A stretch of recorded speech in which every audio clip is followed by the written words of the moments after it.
Secara kitab nasab mereka sudah hakul yakin kata orang Irama bahwa mereka bukan cucu Nabi. Lalu ketika saya pernah mengungkapkan kata-kata yang enggak baik kepada Imam Al-Faqihil Muqaddam, itu baru tergoncang saya punya jiwa untuk mensahihkan nasab Alawi dari abad ke-5 Hijri sampai abad 15 Hijri sampai hari ini. Maka saya katakan, para habaib, ya, kami yang akan terdepan, antum duduk manis aja. Untuk mengetahui apakah mereka ini nama-nama yang disebutkan sampai Ahmad bin Isa itu sosok historis, orangnya betul-betul ada atau tidak, itu coba logis apa tidak orang yang mengaku cucu Nabi ini secara data di abad ke-9 Hijriah 895 Hijriah mengaku keturunan Nabi, kemudian mengurut nama-nama. Ali bin Abu Bakar, namanya Asakron nih, 895 Hijriah. Nama saya Ali bin Abu Bakar bin Muhammad bin Abdurrahman Asgar bin Maula Dawilah bin Ali Sahibud Darak bin Ali Al-Ghayyur bin Faqih Muqaddam bin Ali bin Muhammad Sahib Mirban bin Ali Qali Qasam bin Alwi bin Muhammad bin Alwi bin Ubaid bin Ahmad bin Isa. Ahmad bin Isanya 345 Hijriah. Sementara di abad-abad itu sudah banyak kitab nasab. Di abad keempat katanya Alwi ini hidup 400 Hijriah, berarti abad kelima. Di abad kelima sudah ada kitab Tahdhibul Ansab karya Al-Ubaidili 435 Hijriah. Tidak ada di sana mengatakan Alwi ini adalah cucu daripada Ahmad bin Isa. Ahmad bin Isanya disebutkan dia punya anak, kemudian keturunan sampai beberapa keturunan, tapi tidak menyebutkan Alwi ini, buyutnya Rizik Syihab itu, sebagai keturunan baginda Nabi besar Muhammad. Ada juga di abad kelima itu kitab Muntaqilah At-Talibiyah kalangan Ismail Toba-Toba. Ismail Toba-Toba itu 470 Hijriah. Tidak menyebutkan juga bahwa Ahmad bin Isa punya anak namanya Ubaid. Ahmad bin Isanya disebut dia punya anak namanya Muhammad, dia punya anak namanya Ali, tapi tidak disebutkan dia punya anak namanya Ubaid.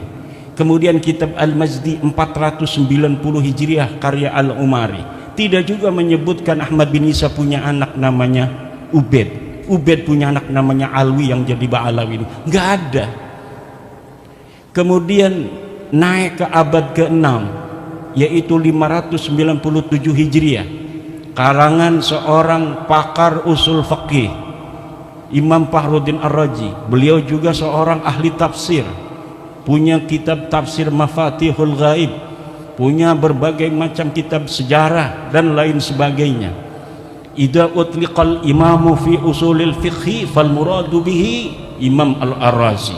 Kalau dimutlakkan nama al-imam, qala al-imam dalam kitab-kitab usul fiqih, itu maksudnya adalah Al-Imam Fakhrur Razi. Beliau menulis sebuah kitab berjudul Asy-Syajarah Al-Mubarakah wa hasala fihi anna aulada Ahmad bin Isa Al-Muqibin munhasirun fi salasati bani. Anaknya cuma 3. Siapa? Muhammad, Ali, Husain. Itu 597 Hijriah beliau menulis kitab itu. Wafat 604 Hijriah.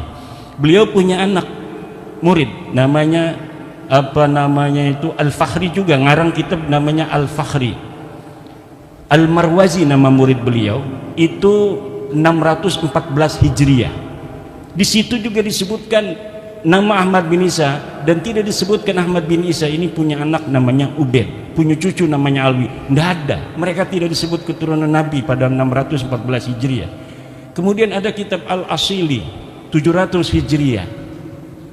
Kemudian ada kitab Asabatul Musan 787 Hijriah. Kemudian ada kitab Umdatul Talib As-Sugra 828. Ada kitab Umdatul Talib As-Sugra karya orang yang sama Ibnu Ainabah 828 Hijriah. Sampai abad ke-8, abad 9 awal ini tidak ada orang yang menyebutkan ahli nasab itu bahwa Ba'alawi keturunan baginda Nabi besar Muhammad SAW. Padahal mereka sudah ada itu di abad 9 itu, mereka sudah mulai mengaku sebagai turun Nabi.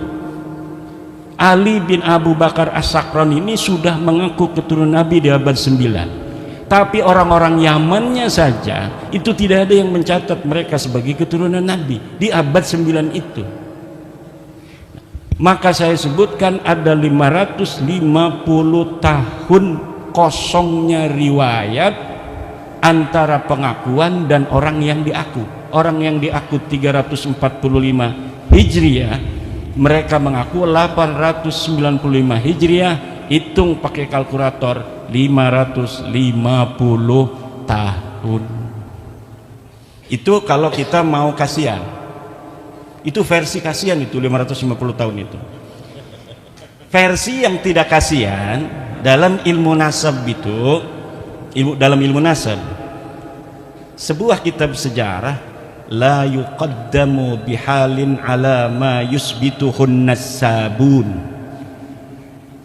Ilmu sejarah, sejarawan tidak bisa didahulukan dari apa yang telah ditetapkan oleh ahli nasab. Sedangkan Ali As-Sakran ini ngarangnya kitab sejarah tasawuf dan amalannya.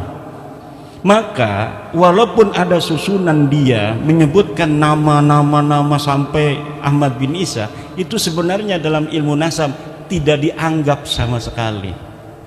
Adanya nama mereka itu muncul dalam kitab nasab, dalam kitab Tuhfatut Talib 996 Hijriyah. Itu kalau dihitung 651 tahun. Cuma dalam kitab Tuhfatut Talib yang menyebut nama-nama mereka itu, Alwi sudah ada di situ tuh. Karena kan mengakunya 895 Hijriah. Kemudian 996 Hijriah ada masuk nama dia. Masuknya apakah berdasarkan maraji? Tidak. Orang yang mengarang kitab itu Tuhfatut Talib namanya As-Samarqandi mengatakan, saya melihat fi ba'dit ta'aliq, dalam sebagian kertas-kertas ta'liq. Jadi bukan berdasarkan maraji dari kitab-kitab, tetapi berdasarkan apa yang dia temukan dari kertas yang ada di pinggir jalan. Dia nemuin aja, wah ada nih bin, masukin aja supaya kitab saya agak banyak lah. Itu hanya begitu saja. Di dalam ilmu nasab, ida urifal wadi'u intafal istidlal. Apabila ditemukan dan diketahui pemalsunya, maka istidlal itu hilang. Nah, kitab Tuhfatut Talib ini tidak bisa untuk dijadikan referensi. Kenapa? Walaupun dia kitab nasab, tetapi penulisnya sudah iktiraf bahwa dia mendapatkannya bukan berdasarkan maraji dari kitab-kitab sebelumnya. Sedangkan di dalam kitab nasab itu bisa diisbat hanya oleh kitab-kitab nasab. Jadi kitab-kitab nasab yang ada di sejak masa 199 Hijriah, Abnaul Imam fi Misrawasam, itu Abnaul Imam kitab aslinya yang kemudian pada abad kelima dipalsukan, katanya ini karya Yahya bin Ismail Toba-Toba, padahal itu karya Ibrahim Toba-Toba yang wafat 199 Hijriah. Itu sudah ada kitab nasab 199 Hijriah, sudah ada kitab nasab, ditulis semua keturunan Imam Hasan dan Imam Husain. Gak bisa orang masuk sembarangan.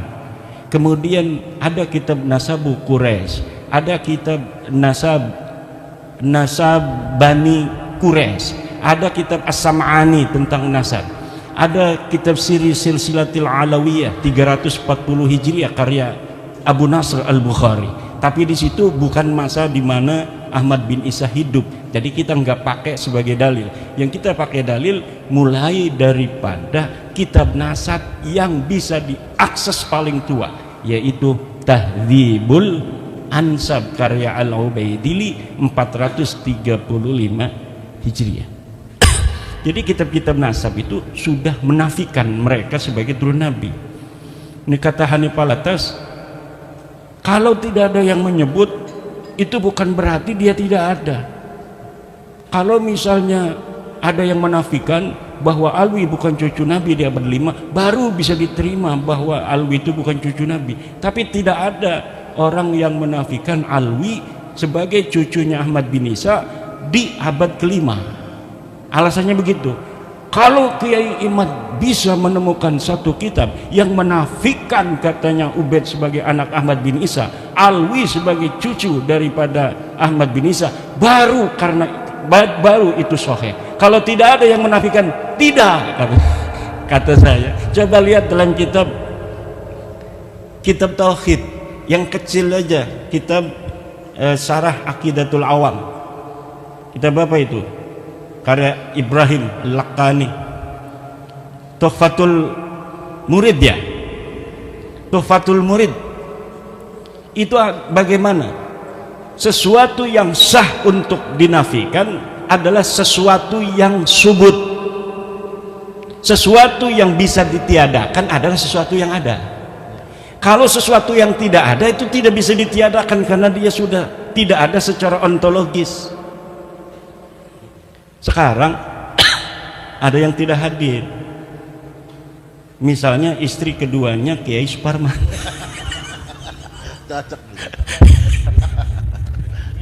Istrinya ada, makanya saya candain. Misalnya Kiai Suparman punya istri dua, misal yang hadir cuma permaisuri. Ada misalnya namanya Mesaro, misal. Kok masyarakat tidak ada? Nah, tidak ada itu karena memang tadinya ada. Tapi kalau memang sesuatu itu tidak ada, maka bagaimana sesuatu yang tidak ada kemudian kita nafikan? Itu dalam teori filsafat itu tidak logis. Kalamun ghairu mantiqiyyin. Kalam yang tidak mantiki, yang tidak logis. Tidak masuk akal. Nah, ini akan panjang ini karena semuanya sudah paham. Nanti kita di dalam diskusi aja bahwa begini kesimpulannya. Untuk mengetahui dia diisbat cucu Nabi atau tidak, itu menggunakan metodologi nasab, ilmu nasab dan kitab nasab.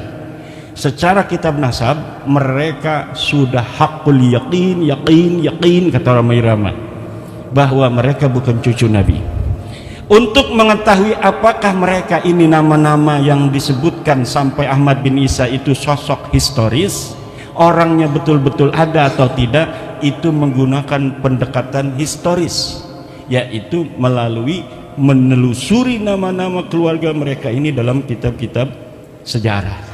Dan dalam penelitian penelusuran saya mengenai nama-nama keluarga mereka, dari mulai Abdurrahman Segaf, kakeknya Ali Abu Bakar As-Sakran, Abdurrahman As-Segaf, punya ayah katanya namanya Muhammad Maula Dawilah. Ini adalah sosok yang fiktif.